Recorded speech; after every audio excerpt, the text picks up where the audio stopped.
Greetings, fanboys. This is Brandon with another solo video for you today. If you're a longtime viewer of Fanboys Forever, you'll know that we don't spend a lot of time speaking about vintage toys. We prefer to focus on items that are new and on the shelf right now. That doesn't mean that we aren't vintage collectors, because we both very much are. And one of our very favorite vintage lines is, of course, G.I. Joe. And if you want to know how crazy we are about G.I. Joe, you might want to check out our discussion video about G.I. Joe Retaliation. I'll put a link right here. And as you may know, the G.I. Joe, a real American hero brand, is over 30 years old now, 1982 to the present day. Which means that if you're going to be collecting these figures, you may run into toys that are damaged or may very easily become damaged. So this is a video I've wanted to do for a long time. This is kind of a 101 introduction to spotting issues with vintage G.I. Joes and some simple repairs that you can do. I just picked up this 1983 Flash in obviously pretty rough shape last night, and I thought he'd be the perfect example. So let's take a closer look. From all over the neighborhood, adventure team members and equipment arrive for the opening of G.I. Joe headquarters. Flash, a radio message from the tower. Adventure team member caught in quicksand. Get the maps. Here's the location. Get going, Joe, and good luck. Back in the tower, Joe signals, help on the way. We'll help get there in time. Create your own adventures. G.I. Joe Adventure Team Headquarters. G.I. Joes and ATVs sold separately.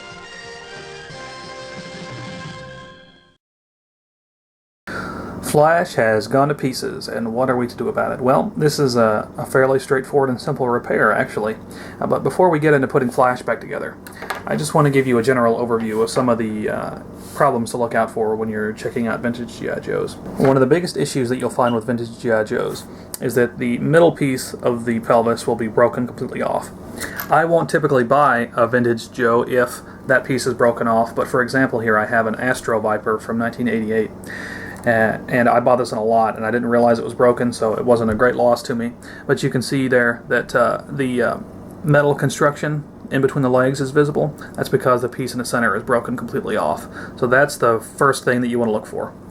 The second big thing that you want to look out for is cracked elbows. You can see on Flash here that the elbow is a separate piece in between the bicep and the forearm. And pretty commonly, you will find that these are either cracked or stressed. Now, a crack is obvious because there'll be a big split. Stressing you might not catch, especially depending on the color of the plastic for the elbow. But if one is stressed, there'll be a white mark on the elbow there. Now, on a figure like Snow Job or Frostbite, who have white arms, that's going to be more difficult to spot, but it's not impossible. The stressing is usually the very worst up close to the pin on the elbow, so just keep a good eye out for it.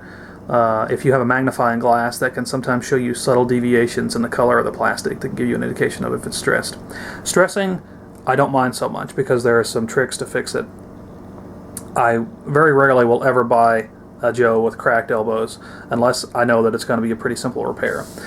If you want to repair stressing, you can apply heat with either a hairdryer or you can try boiling them very quickly. Boiling them can be tricky because if, say for instance, Flash here has painted gloves, the boiling can really disrupt the paint. It can cause it to bubble up and crack sometimes. So you want to use the hairdryer. If that doesn't work, use boiling as a last resort. Boiling will work especially well on figures that don't have a lot of paint on the arms. Now, for comparison's sake, some of you may or may not know that in 1982 there were no swivels at the elbows. In 83 they introduced what they called the swivel arm battle grip. But the original 1982 editions of the original 13 Joes and 3 Cobras had just one hinge at the elbow. And here's an 82 short fuse for comparison, you see. If you're buying 82 figures, you don't have to look out for the elbows nearly as much, I found. I've never seen a single 82 figure in person that had a cracked elbow. So I'm not saying that it doesn't happen. I've seen photos of them cracked, but it's going to be less of an issue. Of course, there are, a lot less of them out there, so it's just the frequency is not going to be as high. Additionally, you want to look out for cracked thumbs. Sometimes thumbs or fingers in general will be just broken completely off. That's something that you might not think to look for. So I've had vintage samples that I found at flea markets or at toy shows that I've been very excited about, and only at the last second do I realize that their thumb is broken off or their fingers are broken, because it didn't occur to me early on like it would occur to me to look at the pelvis and at the elbows. You will sometimes find cracks at the neck, and that's not as common a problem. Again, I've seen it a few times, but not too frequently. One that I have run into and had to repair more than once are splits on the backs of the shoulders. Again, that's something that you might not think to look for because you're just looking at the front of the figure, but it can be an issue. Not too difficult to repair. Sometimes just a little bit of glue can set it in place. A lot of these repairs are going to depend on what you want to actually do with the figure. If you just want him for display, then you could probably live, or you might be willing to live with a crack or a big stress mark. But if you're actually going to be posing them or moving them around, I would recommend looking for a sample with no issues or repairing them. Those are all the basic issues that you really need to look out for with vintage Joes. There are other problems. Occasionally the backs of the knees will be cracked. You'll find bite marks on them, things like that. But those are just things that you're going to encounter over time that you need to be aware of. If you're going to repair them, especially the O-ring, one of the things that you need to look out for very most is to check out the screw in the back and to see if it's rusted or if it looks damaged in any other way, because you will occasionally run into vintage Joes where the screw is stripped out or rusted in there so tight that you won't be able to remove the screw, and then repairing them is a lot more difficult. Now this screw is in pretty good shape. I've actually not tried to open it yet, so we'll see if it is in as good a shape as I believe it is here in just a minute. Now, all vintage Joes are held together with a device called an O-ring washer, and this is a hardware item actually, and there I just tore off a little piece of it. All of your vintage Joes, no matter how good a condition the O-ring is in, will eventually fall apart. The O-rings will just not last forever. They will need to be repaired eventually, and you need to be aware of how to do it. It just takes a couple of items. You will need, of course, the O-rings, and like I said, these are a hardware item, and you can purchase them at any hardware store and in a lot of department stores. This size for the G.I. Joe is the number 9. Just be on the lookout for that. A lot of them will have a 1:1 scale image of the washer on the side, so if you pull your old O-ring out of your Joe, you can take it to the hardware store with you and just compare it to the box, and that is what you need. They're pretty cheap. I think this box was $5. There were 10 washers inside. You can, of course, if you're in a pinch, you can pull a more complete, a more solid O-ring out of another Joe if there's a piece that you really want to put back together. I know the G.I. Joe Collectors Club actually sells O-ring washers, and I think bundles of 50. So if you can't find them anywhere locally, you can, of course, order them online. You will also need an appropriate screwdriver. The screws inside the vintage Joes are Phillips head. This is the best screwdriver that I have ever found for taking apart vintage Joes. This was a giveaway, and I can't even remember where I got it from, but just something I picked up at a local business, and it's just it's perfect size, the perfect depth on the screwdriver. So let's see, Flash will indeed come apart for us.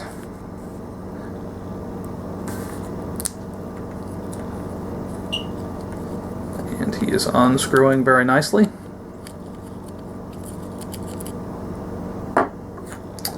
Make sure to catch these. Don't let them roll out onto the floor or get lost on you.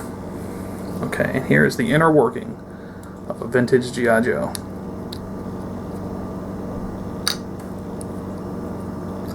Isn't it amazing that that's what we all look like inside? Oh, I certainly hope not anyway. Now, the early Joes, for the first few years, did not have a ball joint at the head. They just had a swivel back and forth. The arms come out.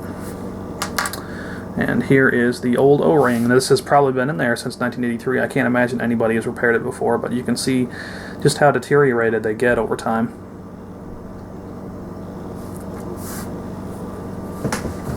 Okay, so here are the parts of a vintage G.I. Joe. Here is the back of the torso, the front, the arms, the pelvis, the legs, which stay connected together because of this metal brace in between, and then the head, and of course the screw. Take our O-ring here. This part can actually be kind of tricky. When you're putting the Joe back together with the O-ring, you don't want to put it on the back torso and then try to pull it down, because that's going to be extremely difficult to catch it back around. What you want to do is feed it onto the hook on the brace between the legs, like so, and then that will lead through the pelvis.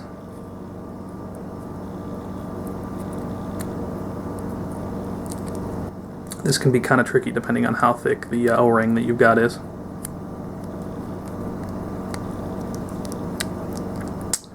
Okay, once that's secure, this typically won't fall apart on you. It's in there pretty well. So what you want to do then is, after that, then you hook it around the peg on the back torso. Now pull that back, because it will snap on you and it will fly out if you're not if you don't have a good hand on it. Now you want to lay in your arms. Again, sometimes depending on how thick the O-ring is, the plugs on the ends of the arms can actually push up against it, and that can cause some extra friction, but I've never had an issue with it. It's never caused any plastic cracking or anything for me. Get your arms laid in, get your head, and then there are little pegs and holes inside so that the front and the back of the torso go flush together. And there you go. All you do is lay the screw back in and tighten him up.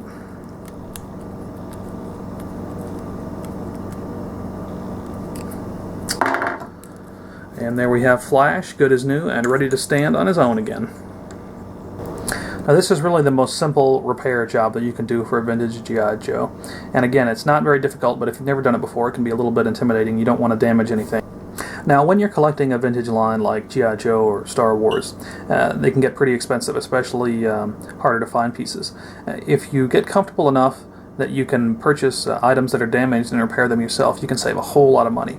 Flash here cost me $3 at my local comic book shop. He was a part of a big lot of vintage Joes that they just got in, and that's a pretty good buy.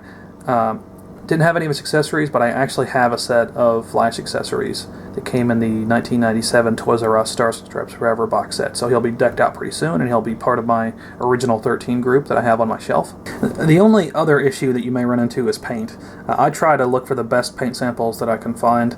I've passed up on samples that were in otherwise good condition because the paint was so poor, because I'm not that much of a painter. I have before done simple paint touches, fix-ups and things, but I would not feel comfortable trying to repaint an entire figure, or say repaint the chest here if the red was very distorted. But there are other people that are really into that, so if you do paint, that can also help you out quite a bit.